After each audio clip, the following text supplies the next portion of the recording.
Que Deus abençoe a nossa noite, nosso culto. Estamos hoje dando continuidade aos nossos temas relacionados ao Apocalipse. E você lembra qual o tema de hoje? Os 7 selos. Os 7 selos. Nós estamos no quarto estudo, não é verdade? Estudamos na semana passada sobre, quem lembra? Trono de Deus. E nós finalizamos o estudo com a cena em que João ele contempla Deus sentado em seu trono, ao redor do seu trono 24 anciãos sentados, juntamente com esses 24 anciãos, 4 seres viventes, e aparece assim, o personagem, a figura do Espírito Santo.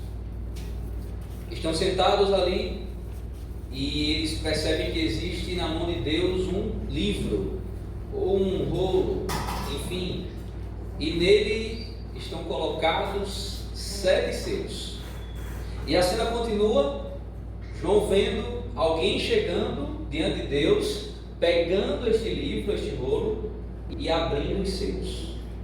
E a Bíblia diz que essa pessoa, esse personagem que chega para abrir, é apenas o único que pode fazer isso, porque a Bíblia diz que nem no céu, nem na terra foi possível encontrar alguém que tivesse autoridade para abrir o selo.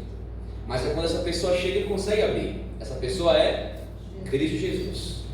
E agora nós iremos entender o que representam os selos. Qual é a relevância dele para a nossa vida e para o momento que nós vivemos. Essa é a ideia do estudo dessa noite.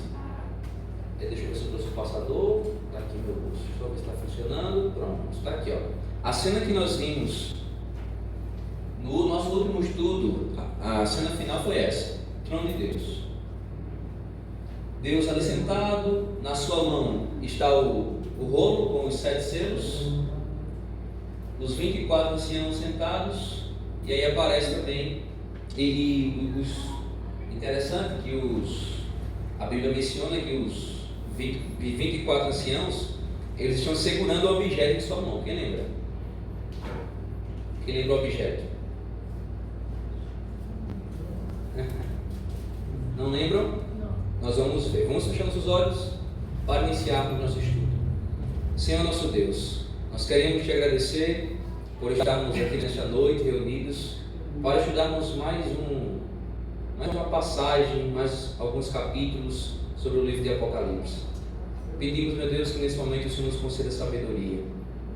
Espírito Santo, por favor, nos conceda instrução, ilumine nossa mente, Pai, para que possamos compreender a Tua palavra, compreender esse estudo. Que o Senhor nos perdoe por nossos pecados e aceite a nossa adoração. Que o Senhor esteja presente aqui entre nós e que nós possamos estar acessíveis para ouvir a Tua voz. Em nome do Senhor Jesus, amém, Senhor. Amém. Bom, a primeira coisa que nós precisamos entender a partir desse estudo, os 7 selos, é que eles têm um paralelo com as 7 igrejas que nós já estudamos. Se não me engano, as 7 igrejas foi o segundo estudo que nós tivemos aqui na igreja. E vocês lembram que as 7 igrejas, elas representam 7 períodos em que a igreja do Senhor, a igreja de Deus, passaria, não é verdade? Quem lembra qual a primeira igreja que João ele escreveu? A sua primeira igreja? Alguém lembra? Éfeso. E Éfeso era caracterizado por algo muito interessante. Aqui não tem informando, mas Éfeso era formada por quais pessoas? Vocês lembram? Pelos próprios discípulos. Então os discípulos foram quem formaram a primeira igreja, que se chamava Éfeso, e essa igreja era caracterizada por muito poder. Nessa época a igreja cresceu de uma forma extraordinária. Muitas pessoas aceitaram o Evangelho e entregaram suas vidas a Jesus Cristo. Essa é a primeira igreja. E aí a Bíblia menciona que vai se passando igreja após igreja até chegarmos na última igreja do Apocalipse, que é Laodiceia. E nós aprendemos que essa igreja de Laodiceia, profeticamente, ela está representada pela igreja dos últimos dias, pelo momento que nós vivemos agora. A igreja de Laodiceia, ela é caracterizada pela falta do amor. ou aquela igreja em que não é morna, em que não é quente nem fria, uma igreja morna. E aí quando você observa como está o cristianismo hoje na atualidade, você percebe que o cristianismo está assim, que as igrejas estão assim. E isso já estava profetizado há muito tempo que isso iria acontecer. Então Laodiceia representa hoje que nós vivemos como igreja.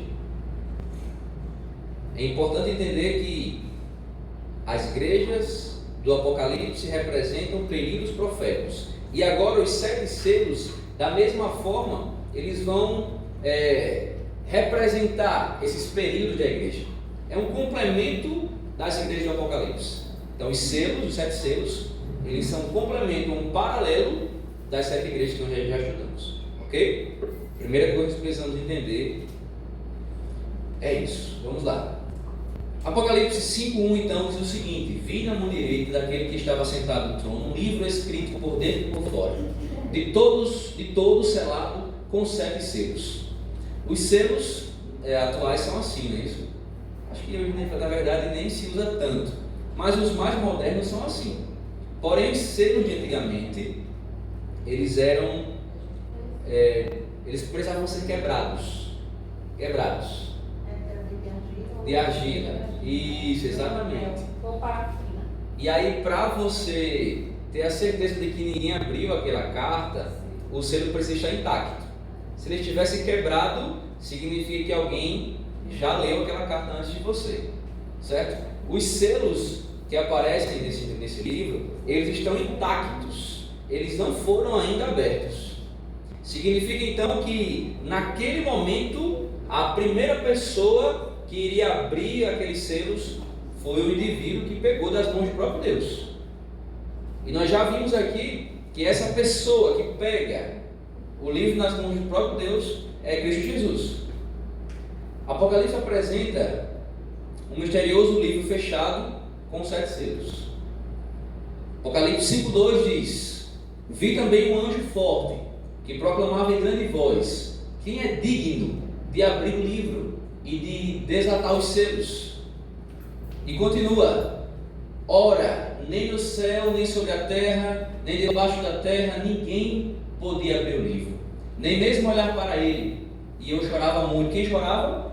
João. E eu chorava muito, porque ninguém foi achado digno de abrir o livro, nem mesmo de olhar para ele. E Apocalipse 5:5 continua: todavia, um dos anciãos me disse: não chores, eis que o leão da tribo de Judá, a raiz de Davi, venceu para abrir o livro e os seus 7 selos. Veio, pois, e tomou o livro da mão direita daquele que estava sentado no trono.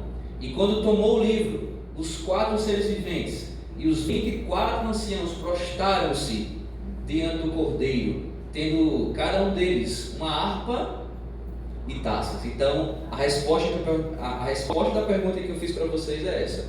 Os 24 anciãos, eles tinham em suas mãos harpas e taças de ouro, cheias de incenso, que são as orações dos santos, e entoavam um novo cântico, dizendo, e o cântico que eles entoavam dizia o seguinte: digno és de tomar o livro e abrir os selos, porque foste morto, e com o teu sangue compraste para Deus os que procedem de toda tribo, língua, povo e nação. O único digno, a única pessoa capaz de pegar o livro e abrir os selos foi Cristo Jesus. Por que ele foi digno? A primeira coisa que o tornou digno foi ter morrido. O cordeiro que foi morto. E ele foi morto para dar salvação aos pecadores que não tinham outro meio de salvação. Então Cristo ele vem como um cordeiro que era morto no passado para perdão dos pecados daquela pessoa que foi ali sacrificar o cordeiro. Ele vem e perdoa os pecados da humanidade. Então a primeira coisa que o torna digno é isso, é a morte, é ter vindo a esta terra e morrer em nosso lugar. Após isso ele ressuscita como o leão, ele ressuscita como aquele que venceu a morte. como aquele que tem o poder da morte e da vida. E a Bíblia até utiliza a expressão de que ele tem a chave da morte e da vida. O único capaz em toda a terra de abrir os selos, de pegar o livro, é aquele que um dia foi morto e ressuscitou. Jesus Cristo.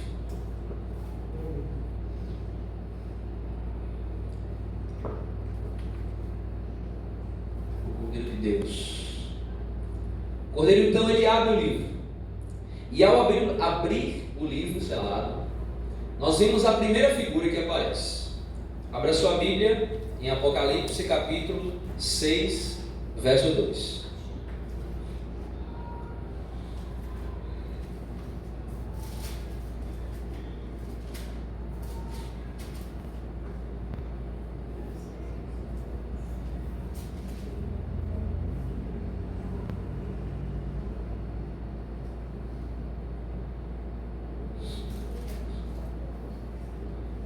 O capítulo 5 inteiro, se você depois for em sua casa, você vai perceber que ele é um capítulo que ele fala somente daquele que abriu o livro, no caso do Cristo Jesus. No capítulo 6, então, agora inicia o que está no livro, o que representa os selos. E o título, inclusive, que está aqui no capítulo 6, é O Cordeiro abre os selos, e aí fala sobre agora o primeiro selo. E diz o seguinte: vi quando o Cordeiro abriu um dos 7 selos, e ouvi um dos 4 seres viventes dizendo, como se fosse voz de trovão: vem. Vi então, e eis um cavaleiro, o cavalo branco e o seu cavaleiro, com um arco, e foi-lhe dada uma coroa, e ele saiu vencendo para vencer. A cor, digamos assim, do primeiro cavaleiro que aparece é o cavaleiro com o seu cavalo branco. Lembra do que eu falei no início? Os selos, eles são paralelos, uma complementação das 7 igrejas do Apocalipse. Qual foi a primeira igreja que nós estudamos? A igreja de Éfeso. Então a igreja de Éfeso, ou em outras palavras, eu posso dizer que o cavaleiro branco, ele representa o período do cristianismo lá da igreja de Éfeso. Nesse período, que iniciou no ano 31 e vai até o ano 100 da história, isso na história. Nós estamos em que ano hoje? Ano 2025, não é isso? Estamos em 2025. Isso aconteceu, esse período da igreja, do ano 31 ao ano 100 da nossa história. Da nossa era. Isso, da nossa era, exatamente. E aí, a igreja de Éfeso é representada por essas características. Então essa aí é a nossa história. A nossa história, exatamente. Não estamos nesse período, mas essa foi a história nossa, do cristianismo. Isso. Hoje nós estamos no último selo. Assim como nós estamos hoje na última igreja, que é a Laodiceia, hoje estamos no último selo. Profeticamente falando, falta só uma coisa acontecer, para que a profecia ela se cumpra e se finde. A igreja de Éfeso, vocês lembram? Que ela é uma igreja caracterizada por ser uma igreja vitoriosa, uma igreja de poder. Até porque quem configurava essa igreja eram os próprios discípulos. Imagine, aqueles que viveram com Cristo durante alguns anos de sua vida, aqueles que aprenderam, não de um pastor, não de um ancião, mas aprenderam do próprio Cristo. Pessoas que realizaram milagres, prodígios, curaram, expulsaram demônios. Essas eram as pessoas que representavam aquela igreja, que configuravam aquela igreja. Então o ancião, o diácono, a pessoa que abria a igreja, a pessoa que cantava, eram os próprios discípulos. Imagina que igreja poderosa, irmãos. Então essa igreja era caracterizada por ser uma igreja vitoriosa.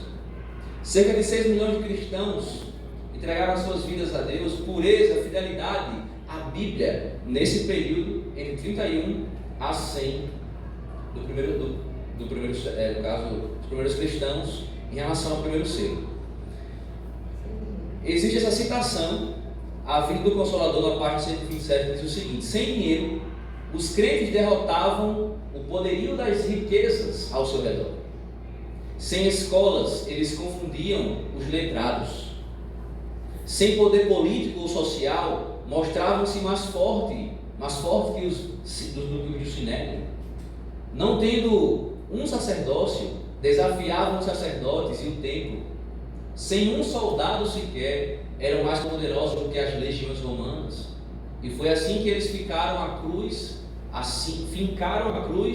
acima da águia romana. Então perceba que essa igreja, por mais que fosse uma igreja sem essas características de pessoas com riqueza, não tinha. Uma igreja que não tinha riqueza, porém derrotava os poderes da riqueza daquele tempo. Hoje em dia nós vemos um contraste em relação a isso. Hoje em dia as igrejas elas têm muito dinheiro e pouco poder. A Bíblia diz, inclusive, lá em Atos, que naquele período eles vendiam suas propriedades. Você não via pessoas ali de classe baixa, digamos assim, mendigando pão, por exemplo, pois existia um amor genuíno. O Espírito Santo dominava aquelas pessoas, e por serem dominadas pelo Espírito Santo, elas não tinham vaidade, e por não terem vaidade, o carro não estava em primeiro lugar, a casa não estava em primeiro lugar, a riqueza não estava em primeiro lugar, as pessoas estavam em primeiro lugar, o amor, a compaixão estava em primeiro lugar. Então, se eu quero ter uma roupa boa para vir à igreja, eu quero que meu irmão também tenha. Se eu quero ir em minha casa chegar e ter um belo jantar, meu irmão também tem que ter um belo jantar. Então era a igreja assim, em que existia a fraternidade, o amor, a compaixão, o compartilhamento. Exatamente, o que era de um de todos. E hoje nós vemos um contraste em nossa igreja. Não falo da igreja especificamente de Passageria, mas a igreja como um todo. As pessoas se preocupam mais consigo mesmo do que com as outras. O que se perdeu? O que se perdeu para que tudo fosse mudado? Pessoas que antes compartilhavam o que tinham, hoje retêm o que têm, pensando que pode faltar amanhã. Você entende? Que hoje existe um contraste. Vamos dar continuidade. A abertura do segundo selo. Então, no primeiro selo foi aberto e eis um cavaleiro branco em seu cavalo. E agora, o segundo selo, ele representa o cavalo vermelho. E diz o seguinte em Apocalipse 6,4: e saiu outro cavalo, vermelho agora, e o seu cavalheiro. Foi-lhe dado tirar a paz da terra, para que os homens se matassem uns aos outros. Também foi-lhe dada uma grande espada. Se o branco representa pureza, o que o vermelho representa? Morte, sangue. E esse período da igreja, ele foi caracterizado do ano 100 ao ano 313. Nesse período, foi o período das perseguições pelos Césares, derramamento de sangue, discórdia, discussão, controvérsia. Um período em que a igreja ela sofreu bastante pela morte dos seus pares. Muitos gregos, romanos e gentios começaram a entrar na igreja sem ter abandonado seus velhos costumes pagãos, e começaram a contaminar a pureza da doutrina que se mantinha durante o primeiro século. O terceiro selo é aberto e agora é visto um cavaleiro em seu cavalo, mas dessa vez ele tem uma outra cor. Em Apocalipse 6, do 5 ao 6, diz o seguinte: quando abriu o terceiro selo, ouvi o terceiro ser vivente dizendo: vem. Então vi e eis um cavalheiro agora preto, e o seu cavalheiro com uma balança na mão. E ouvi uma como de voz no meio dos 4 seres viventes dizendo: uma medida de trigo por 1 denário, 3 medidas de cevada por 1 denário, e não danifiqueis o azeite e o vinho. Esqueci só de falar um detalhe para vocês. A primeira igreja, quem lembra qual que é a primeira igreja do Apocalipse? Éfeso. Qual a segunda igreja? Terceira igreja? Pérgamo.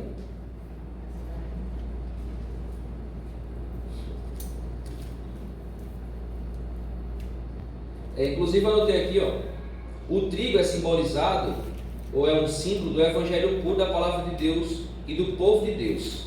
A cevada se parece com o trigo, mas é um alimento bem inferior.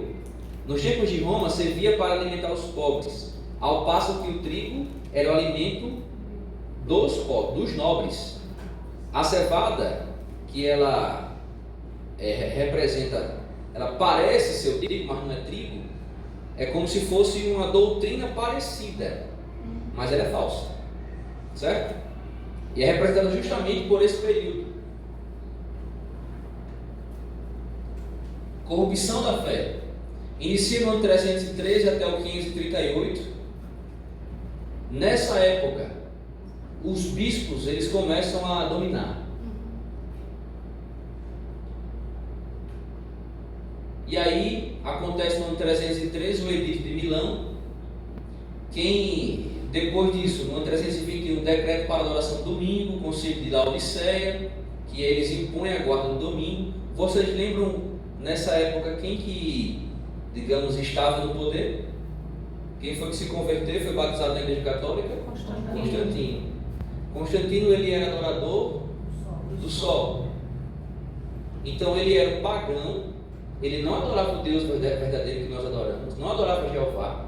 Não adorava. Adorava o Deus Sol. Mas Constantino ele tinha um problema, porque ele não estava conseguindo convencer os cristãos. Ele tinha um lado da sociedade que o apoiava, então ele estava muito bem com esse lado da sociedade, mas por outro lado ele não tinha conseguido ainda convencer os cristãos. Então ele não tinha um apoio político, digamos assim, dos cristãos. Então qual foi a ideia dele? Eu vou, entre aspas, me converter ao cristianismo, vou colocar dentro do cristianismo as minhas crenças, e dessa forma eu consigo ganhar os cristãos para mim, e dessa forma ter mais poder político. É como diz, né? Se você não pode vencer seu inimigo, Junte-se a ele, exatamente. Se você não pode vencer o seu inimigo, una-se a ele. Cristianismo falso, né? Exatamente. Ele disfarçou. Ele fez uma jogada muito inteligente, na verdade. Muito inteligente. Porque se ele chega para a igreja, talvez falando já sobre o domingo, sobre uma série de coisas que ele incrementou, possivelmente ele seria rejeitado. Mas uma vez que ele se convence do cristianismo, entre aspas, se batiza na Igreja Católica, aí ele começa agora a trazer os seus pontos de vista, a igreja aceita, e aí ela passa agora a aceitar os decretos que foram impostos. E aí ele decreta, em 364, a guarda do domingo. Então quer dizer que hoje muitas igrejas guardam o domingo, não é porque Jesus citou o domingo, não. Na Bíblia não tem falando que Jesus pediu para guardar o domingo porque ele ressuscitou no domingo. Não tem isso na Bíblia. Até aí eles guardavam o sábado. Não tem nem a palavra domingo, muito bem. Na Bíblia não existe a palavra domingo. Então por que as igrejas guardam o domingo? A resposta está aí. Por conta de um homem, um imperador muito poderoso, chamado Constantino, que adorava o Deus Sol, convence a igreja a aceitar o domingo como o dia do Senhor, e agora eles passam a reproduzir isso, de pessoa após pessoa. E aí o que algo antes era a guarda do sábado, depois de tanto se repetir e ser ensinado sobre o domingo, as pessoas agora entram na igreja, já aprendem sobre o domingo e está tudo bem para elas. As pessoas hoje elas seguem doutrinas de algumas igrejas enganadas, elas não sabem. Mas a palavra de Deus é muito clara quando fala sobre o sábado. A palavra de Deus é muito explícita, tanto no Antigo Testamento como no Novo Testamento, de que o dia para ser guardado é o sábado do Senhor. Continuando então, no ano 370, começa então a se cultuar os santos. Ontem nós vimos aqui na escola sabatina que existe um mandamento do Senhor, mandamento que está incluso nos 10 mandamentos, não adorar imagem de escultura. Mas por que, Everton, que existem denominações e igrejas que adoram imagem de escultura? A resposta está em pessoas com poder que incluem os seus pontos de vista na religião, e uma vez que isso está dentro da religião e começa a ser propagado para as pessoas simplesmente aceitam sem ir em busca da verdade.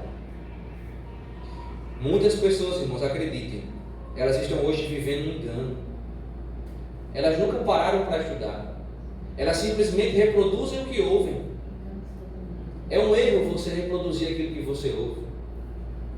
Existia um homem na história chamado Martinho Lutero,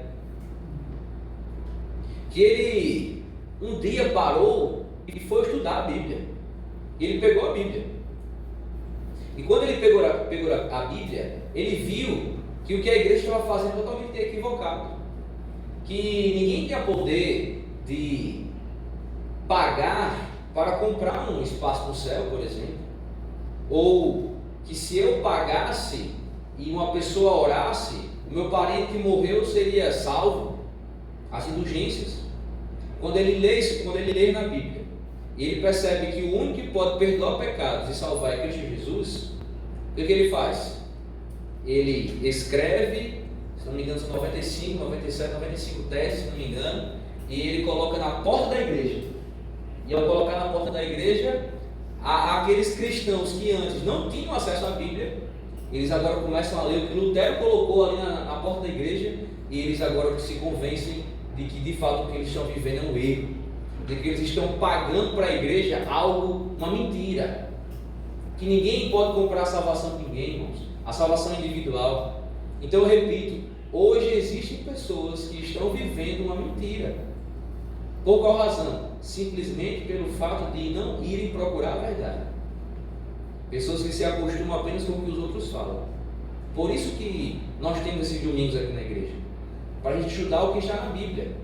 Por isso que nós temos a lição da escola sabatina, em que você pode estudar todos os dias na sua casa temas específicos da Bíblia. E veja que a escola sabatina tem muito cuidado de não misturar os temas. Então são escolhidos por trimestre. De 3 em 3 meses você recebe a lição da escola sabatina, e é separado ali naqueles 3 meses para você estudar somente aquele tema específico. Acabou esse tema, vamos para o novo tema. No sábado nos reunimos aqui e nós temos a escola sabatina, que nós estudamos mais uma vez, recapitulamos o que nós estudamos na semana.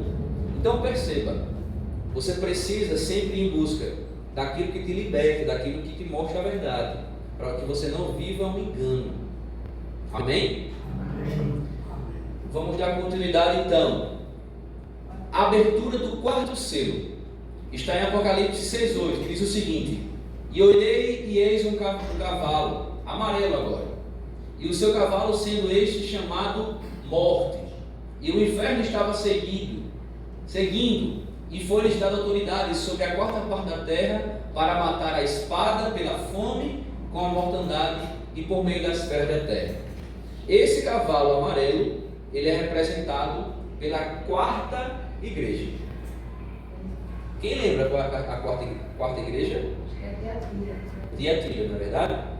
E aí existe a característica agora dessa igreja e desse selo: degradação total e perseguição aos que leem a Bíblia.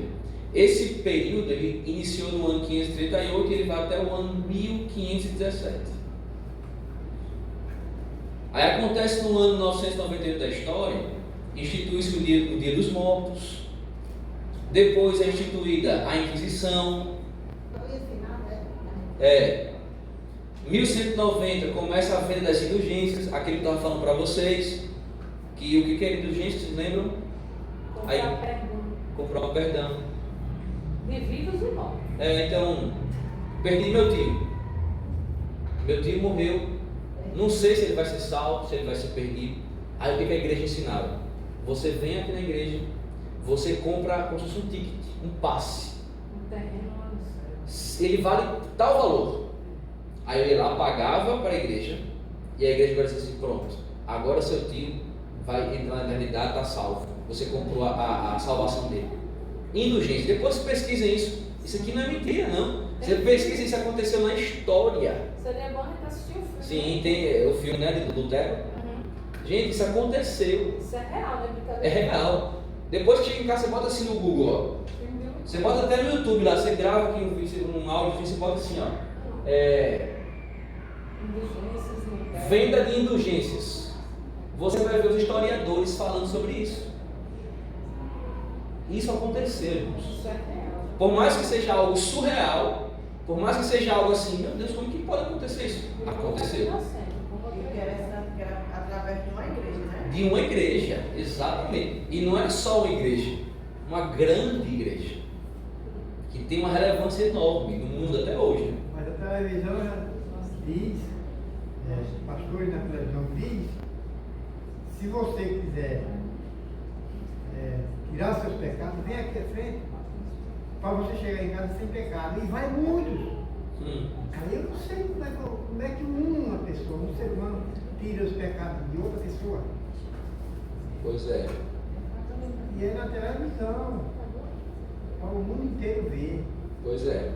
Naquele tempo as pessoas não tinham acesso à Bíblia. Então, era ninguém Não tinham acesso à Bíblia. Mais fácil de ser enganado. Mas hoje as pessoas têm. É questão de escolha, eu acho. Exatamente. Elas não querem ler, né, a Bíblia. E foi uma tremenda que matou mais pessoas, não foi? Também. É como também. Constantino fez, né? Ele entrou dessa forma. Aí já outro agora já vem entrando de outra forma, né? Enganando, de alguma forma está enganando, porque a gente vê isso direto.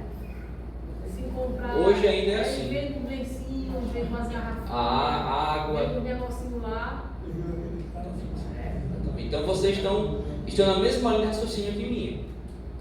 A venda das indulgências, ela não acontece mais hoje. Ela só atualizou. Ela só atualizou por água, atualizou agora por toalhinha molhada com suor. Se atualizou, bem. Garrafa d'água em cima da televisão. O óleo da Óleo giro. Óleo. circulação. Meu Deus, vai falar.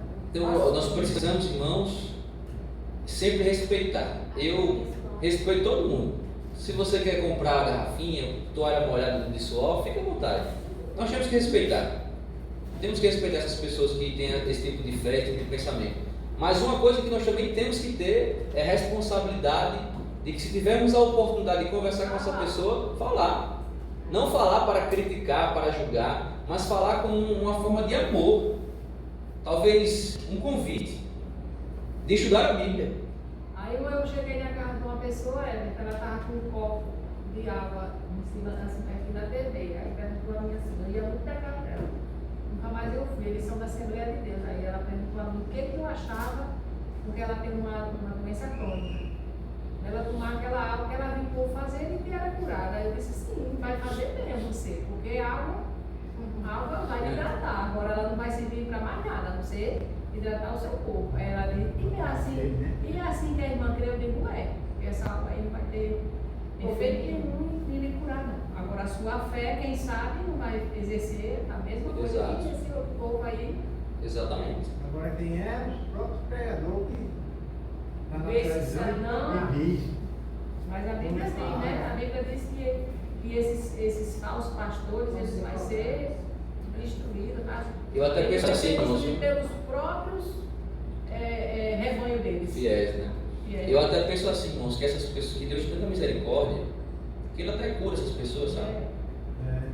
Porque algumas delas, irmãos, elas estão enganadas, né? Sai curada mesmo. Estão enganadas. Porém, elas têm tanta fé naquilo, e Deus sabe da ingenuidade, digamos assim, daquela pessoa, e Ele ainda tem misericórdia, está aqui, minha filha, eu vou curar você, meu filho, minha filha. Está entendendo? Mas o que essas pessoas... Muitas vezes é até o inimigo para o Também, com certeza.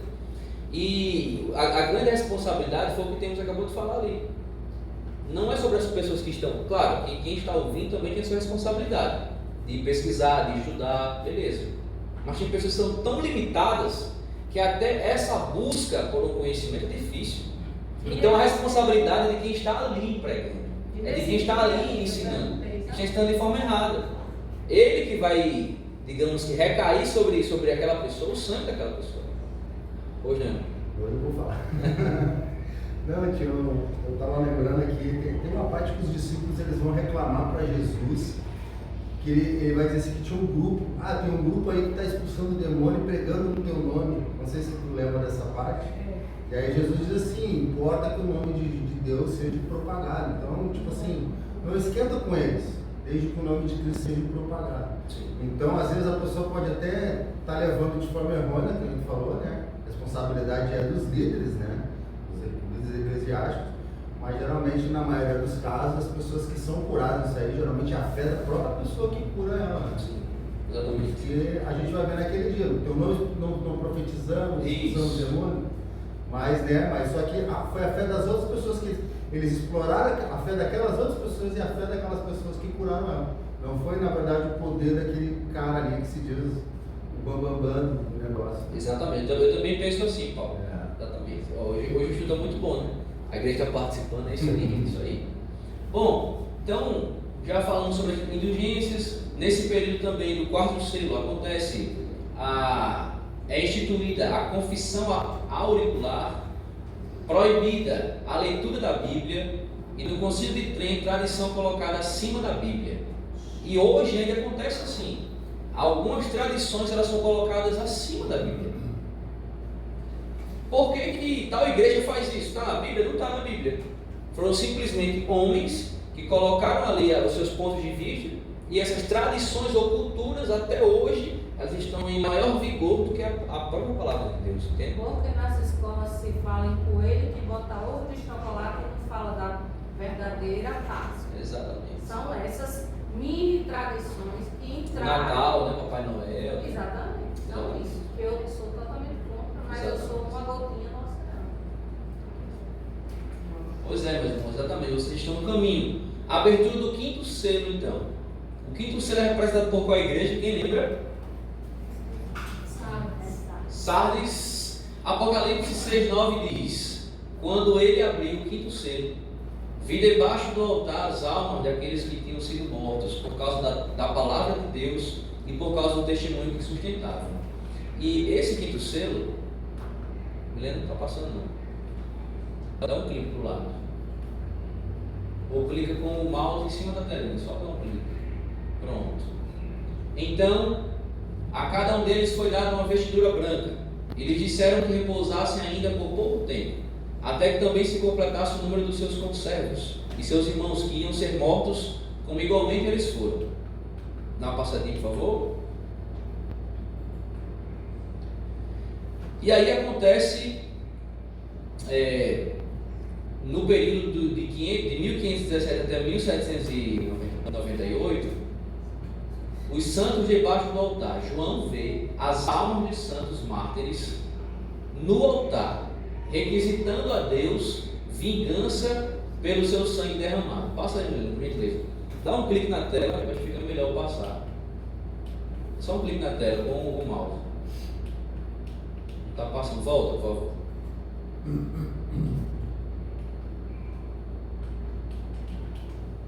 Volta. Passa mais para frente. Pronto, você fica passando aí, fica melhor. Pronto.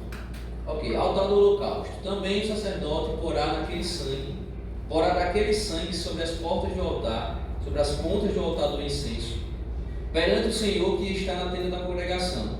E todo o restante do sangue do novilho derramará a base do altar do holocausto que está à porta da tenda da congregação. Essa instrução foi dada do próprio Deus para as ações de sacrifício que aconteciam no templo, certo? Eu vou ler novamente. Também o sacerdote porá daquele sangue sobre as pontas do altar do incenso aromático, perante o Senhor que está na tenda da congregação. E todo o restante do sangue do novilho derramará a base do altar do holocausto, que está à porta da tenda da congregação. O que acontecia lá no santuário, vocês lembram? Fora do santuário tinha uma bacia, né? Tinha uma bacia, tinha um altar onde era sacrificado os cordeiros, os animais de modo geral, né? O sacerdote ele tinha a função de fazer isso. Após isso ele entrava no santo, depois no santuário. Do santo para o santuário existia o véu. Uma das funções dele era pegar parte desse sangue e jogar no véu que estava ali separando o santo do santíssimo, certo? E dessa forma, seguindo esse ritual, era a forma em que os perdões das pessoas eram concedidos. Então, todo pecado, ele deveria ser perdoado com derramamento de sangue. Assim que acontecia. Quando Cristo ele vem aqui a essa terra, da mesma forma deveria isso acontecer. A Bíblia, inclusive, ela diz que sem derramamento de sangue não há remissão de pecados. Então, para o pecado de Zezé deverá o meu pecado ser perdoado, um sangue tem que ser derramado. Se não tem um cordeiro, se não tem alguém para ser morto, eu deveria ser morto. Mas se eu sou morto, acabou. Não é isso? Acabou-se. Então alguém teria que derramar o sangue por mim ou algo para que o meu pecado fosse perdoado. Cristo ele vem a essa terra e ele derrama o seu próprio sangue, ele morre em nosso lugar.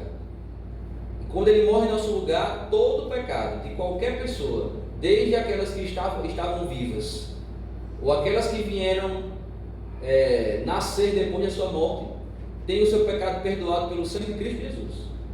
Então hoje não é necessário mais que exista um santuário em que você traga o seu animal para ser morto, por exemplo, porque o sangue precioso do Cordeiro de Deus já foi derramado.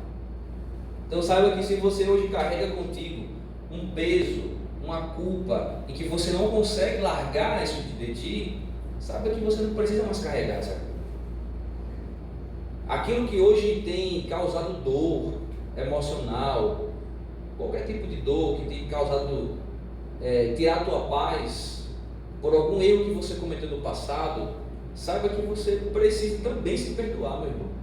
Você precisa entregar a sua vida a Deus e pedir para Ele pegar os teus fardos e carregar sobre si, porque Ele tem poder para isso e Ele tem forças para isso. E se você se arrepender dos seus pecados e entregá-los a Deus, saiba que eles serão perdoados. Desculpa, perdoa minha ignorância assim, a gente deve orar, eu sei que a oração nossa por perdão de pecados ela é diária, né? Todos os dias a gente tem que ir na presença de Deus. Eu tenho uma dúvida, eu já estudei esse tema aí, no colégio foi tema, toda a história de Moisés, todo mesmo. Mas eu tenho uma dúvida, eu não me lembro se o sacrifício de animais, ele era diário? Diário. De manhã e tarde. Então, um dia que eles tiravam tanto bicho para matar. É isso que eu fico pensando assim.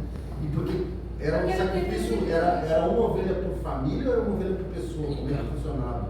Bom, porque é muito bicho. Eu também já pensei sobre isso e eu fico pensando assim, caramba, imagina o cheiro daquele lugar. Sim. O cheiro, né? Carnificina. Carnificina. Mas era assim, se não me engano, inclusive, a Bíblia usa a expressão de que o sacrifício ocorria de manhã e de tarde. Cordeiro pela nação toda. Mas não era necessariamente ser um cordeiro, não. Isso, depende da condição. Da condição de cada pessoa. Então tinham pessoas que eram mais carentes, que elas não sacrificavam cordeiro, eram pombas, rolinhas. Passa. Isso no tempo dos tabernáculos. De Moisés era assim. Isso, onde as tribos estavam ali ao redor do templo e tal. Assim acontecia. Era tanto que quando Jesus foi no templo, eles estavam fazendo isso, era pombo. Eu acho que era por família, porque Jó não fazia sacrifício pelos Eu confesso que eu não lembro se era por família ou por indivíduo. Porque diário, era um cordeiro de manhã e uma tarde, pela nação toda. Agora, se você tivesse pecado, você pecasse, aí você ia com sua oferta, levava o cordeirinho lá e era santificado pelo seu pecado. Sim. Porque a história de. E tinha também pelo sacerdote, pelas pessoas que cuidavam do templo. Cada um tinha sua consciência, né? A história de Eli e Eucana, quando Ana era esposa de Eucana, né? Ali em 1 Samuel diz que ele subia uma vez por ano para fazer sacrifício. Daí eu não sei se a coisa foi mudando com o tempo. Porque ele ia uma vez por ano, lembra que ele ia Era fazer a purificação do templo. Mas aí então ele fazia o sacrifício diário na casa dele. E aí uma vez por ano ele ia lá ao sacerdote Eli. Tinha um sacrifício diário. Isso. Que era feito pela nação de Israel. Era feito pela manhã e à tarde. E quem realizava esse sacrifício era o próprio sacerdote.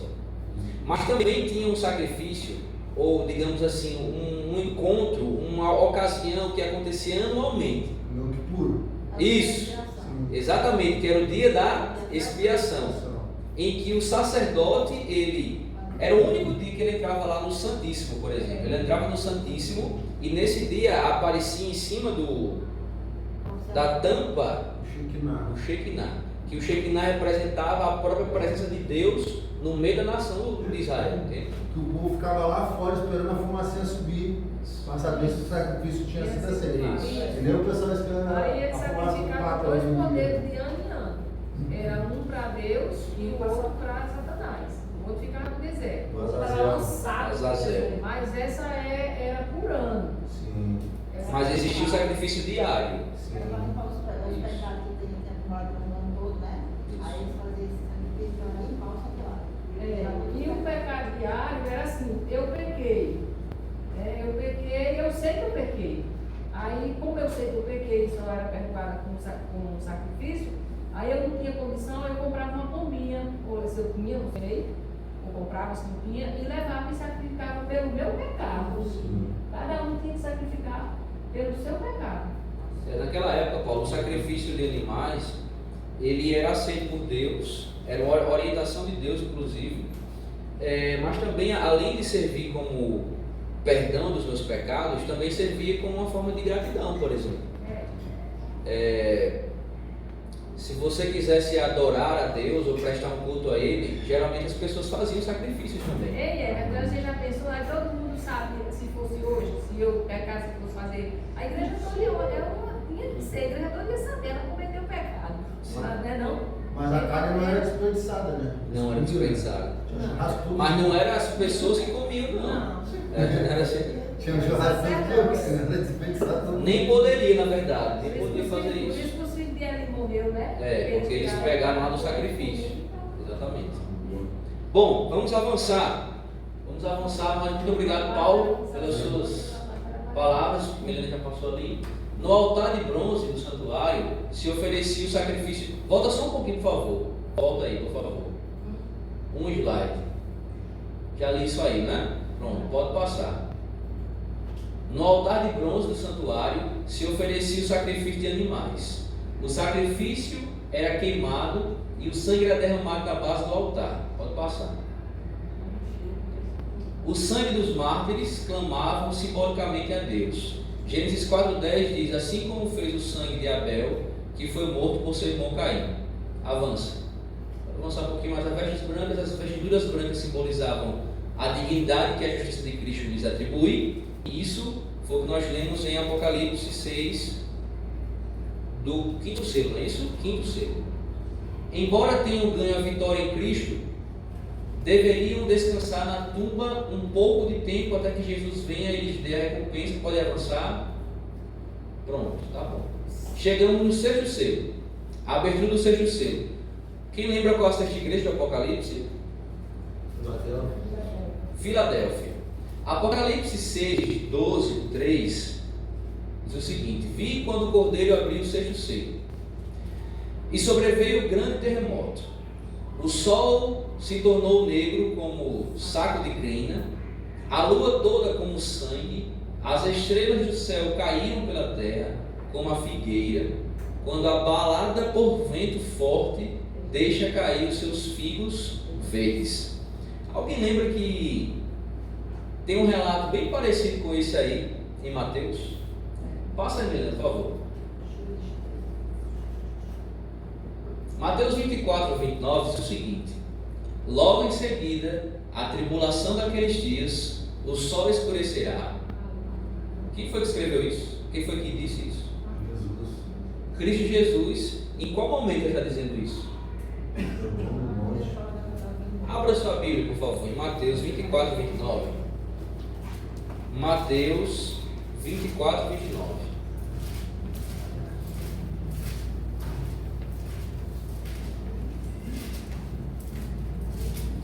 Mateus 24,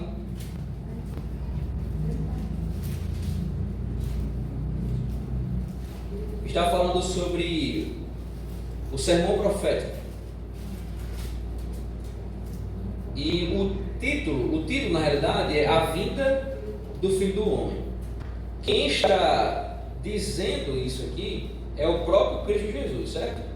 E ele inicia dizendo o seguinte: em seguida à tribulação daqueles dias, o sol escurecerá, a lua não dará a sua claridade, e as estrelas cairão do firmamento. Os poderes dos céus serão abalados. Então aparecerá no céu o sinal do Filho do Homem. Todos os povos da terra se lamentarão e verão o Filho do Homem vindo sobre as nuvens do céu, com poder e grande glória. E ele enviará os seus anjos com grande clangor de trombeta, os quais reunirão os seus escolhidos dos quatro ventos, de uma a outra extremidade dos céus. A Bíblia está dizendo em Mateus 24 e 29 alguns acontecimentos que seriam caracterizados ou representados pelo sexto selo. E a grande pergunta é: esses eventos, eles já aconteceram? Sim ou não? O que vocês acham? Já? Será? A lua já escureceu. Melinda, passa só, por favor, só mais um slide, por favor.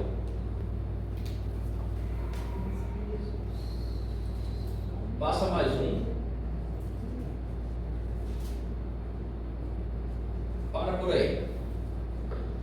Depois eu gostaria que vocês pesquisassem em casa sobre isso, porque sempre é bom você tirar suas próprias conclusões e você ver ali de uma pesquisa realizada por ti, certo? A Bíblia disse que o sol escureceria, certo? Isso é representado pelo sexto selo. Na história, depois você bota lá no Google, no dia 19 de maio de 1980, o sol se tornou negro como o saco de crina. E isso aconteceu em Nova Inglaterra, nos Estados Unidos. E esse dia ele é conhecido como dia escuro. Você coloca no Google 1780, 19 de maio de 1780, em Nova Inglaterra, nos Estados Unidos. Você coloca lá dia escuro, você vai ver que isso aqui aconteceu. O sol torna-se escuro. A segunda característica que utiliza aqui na Bíblia: a lua não dará sua claridade e as estrelas cairão do firmamento. Em 1755, em Lisboa, acontece um grande terremoto.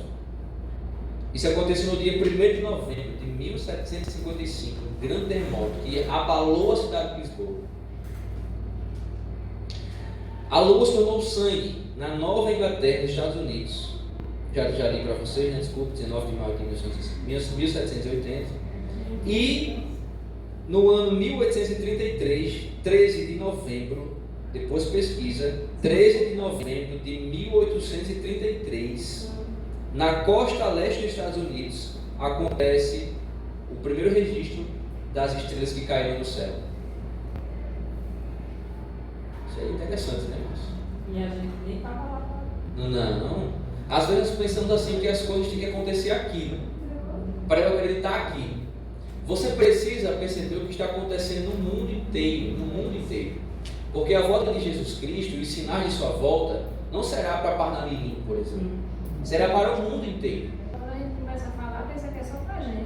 Pensa que é só pra gente. Mas tudo isso que foi predito em relação ao sexto selo já aconteceu.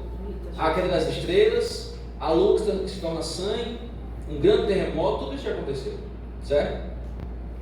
E aí agora, em Apocalipse 7, do 2 ao 3, diz: vi outro anjo que subia do nascente do sol, tendo o selo de Deus vivo, e clamou em grande voz aos quatro anjos, aqueles aos quais fora dado fazer dano à terra, ao mar, dizendo: não danifiqueis nem a terra nem o mar, nem as árvores, até que selarmos na fronte os servos do nosso Deus. E agora vem o último selo, a abertura do sétimo selo. Apocalipse 8:1 diz: quando o Cordeiro abriu o sétimo selo, houve silêncio no céu por cerca de meia hora. Isso que interessa? Vamos falar sobre isso agora. Então nós vimos a abertura do primeiro, segundo até o sexto selo.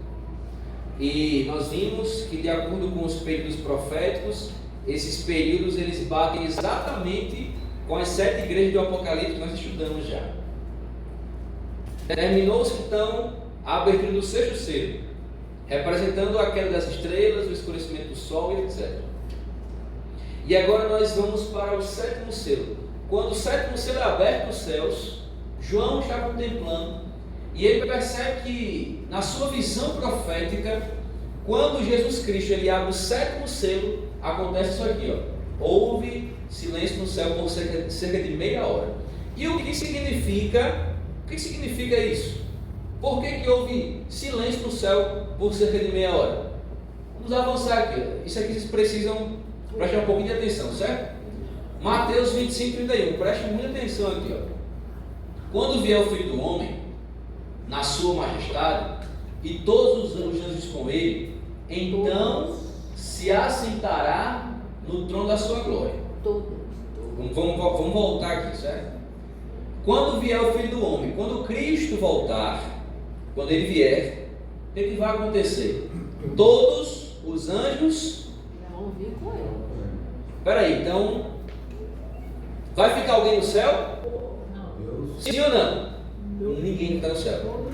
Quando Cristo voltar, todos os anjos do céu que agora estão lá com ele vão descer à terra. Todos os anjos.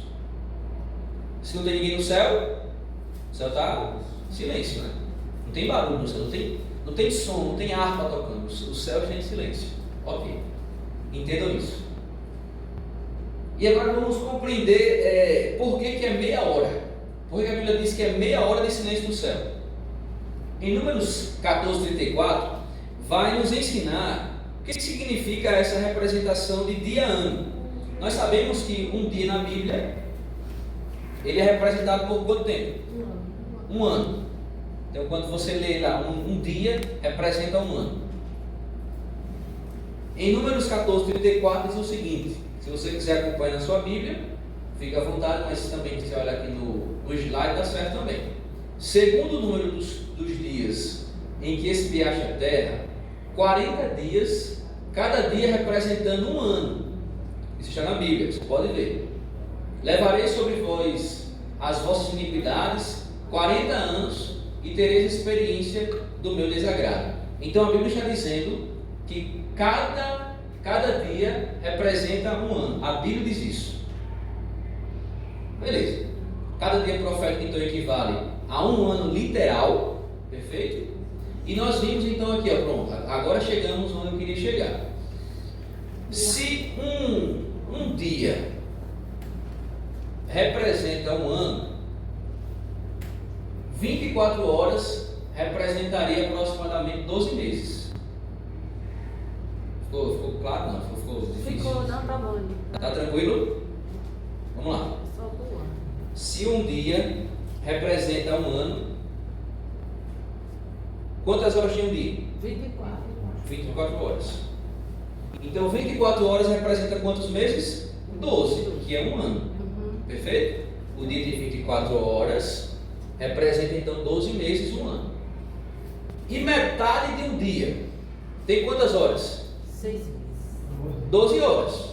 Metade do dia tem 12 horas. Se eu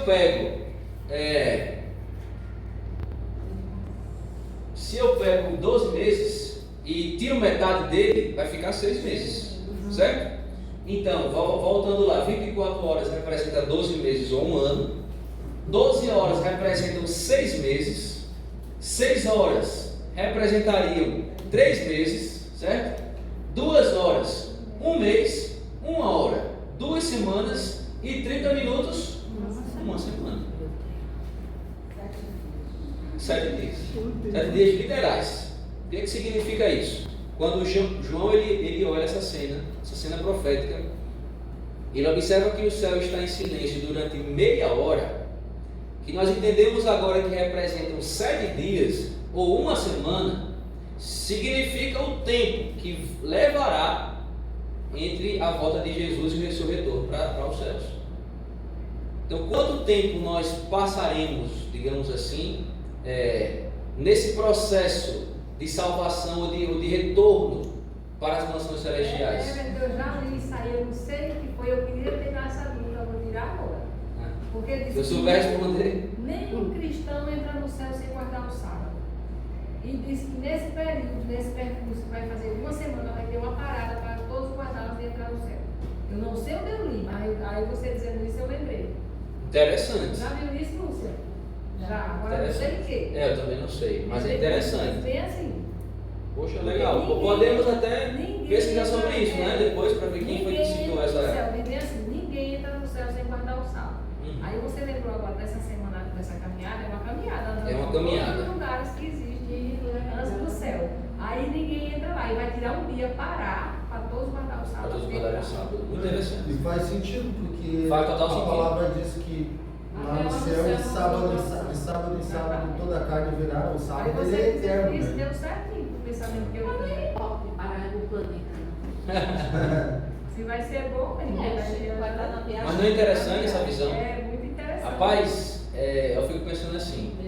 Eu nunca tinha ouvido falar sobre É isso. tão certinho. Mas por quê? Porque nós nunca paramos para estudar. É, muito certinho. Aí você fica assim, não, isso é conversa. Que é isso? Nós vamos passar uma semana, então Jesus Cristo ele volta e nós passaremos uma semana até chegar dos céus dos céus. É isso que a Bíblia está dizendo? É isso que a Bíblia está dizendo. Mas sabe por que a maioria das pessoas não sabe dessa informação? Porque não estudam a Bíblia. Mas se você para um pouquinho e começa a analisar o que a própria Bíblia escreveu, quando ela refere-se um dia a um ano literal, fica mais tranquilo de você entender. Porque você começa agora a fazer a divisão. Não é? Se um dia equivale a 12 meses, agora é só você ir dividindo. Até chegarmos em 30 minutos que representam uma semana. Nós passaremos uma semana, irmãos. E quando a profecia da Bíblia está de manhã, é baseado nisso aí. Exatamente. Passaremos uma semana viajando com o nosso Jesus Cristo, com os seus anjos, conhecendo muitas coisas. Eu acho que ele vai apresentar nós para os outros mundos. Serados. E cada um com o seu anjo, tem mais essa. Eu que sei, porque aí depois que a gente está no céu. Quem quer viajar? Muito chique, né?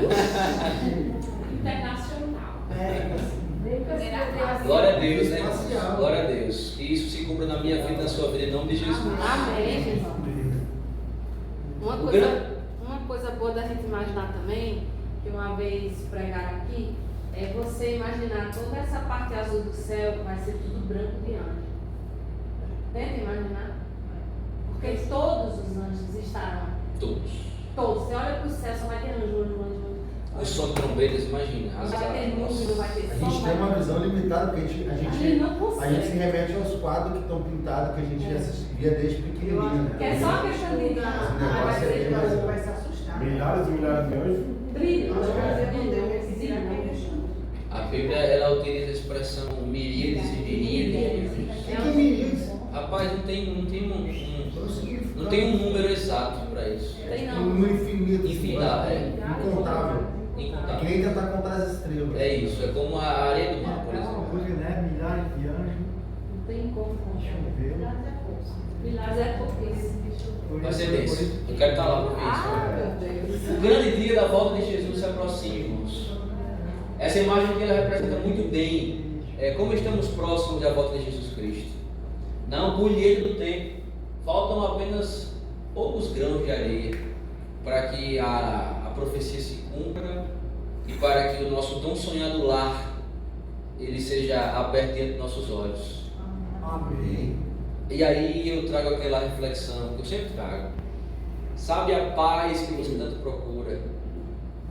A segurança, o conforto, o alívio, o sono real que você tanto procura. Um dia nós teremos isso, irmãos. Um dia será nos revelado o mistério da eternidade.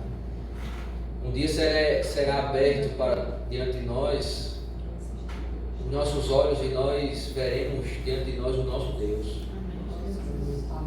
Nós veremos a eternidade que, comparada a esses momentos que passamos aqui na terra, não tem nem comparação. A dor que nós enfrentamos hoje, os problemas que nós enfrentamos hoje, comparado com aquilo que nos aguarda, irmãos, é um tempo muito curto. Eu sei que é ruim passar por dificuldade, eu sei que é ruim passar por dor, eu sei que é ruim não conseguir dormir, Léo. Eu sei que é ruim sentir ansiedade, às vezes não ter ter problemas financeiros, eu sei ter tudo isso. Talvez vocês tenham coisas que eu nunca senti, e talvez eu tenha coisas que você nunca sentiu, mas uma coisa é certa, todos nós temos dificuldades e problemas, e é ruim sentir isso. Deus não queria que fosse assim, mas Ele promete, irmãos, que um dia Ele voltará, e a sua promessa é: eu enxugarei dos olhos toda lágrima, e não haverá mais morte, mais dor, mais luto, pranto, porque todas essas coisas passaram. Nós estaremos diante agora daquele que nos criou e daquele que venceu a morte. Nós receberemos a coroa da vida, a Bíblia diz. Cada um receberá a sua harpa, e nós agora dedilharemos essa harpa, todos juntos, em uma linda canção, em adoração ao nosso Deus. E uma coisa, irmãos, que eu espero muito que aconteça, é que aqueles que morreram, que hoje dormem no Senhor, como a nossa irmã Dulce, por exemplo, e como tantas outras pessoas que nós amamos, elas um dia ressuscitarão da terra. Amém. Nós poderemos ver essas pessoas novamente. Eu estava pensando esses dias lá na minha casa, né? Um dia eu encontrarei Dulce e poderei dizer para ela assim: deu tudo certo, Dulce, nós conseguimos. Amém?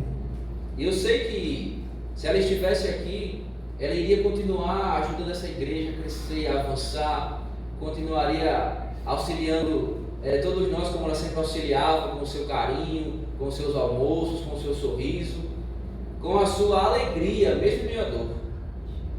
Nós precisamos ter a fé, irmãos, que um dia nós iremos encontrar nossa irmã, porque essa é a promessa. Essa é a promessa.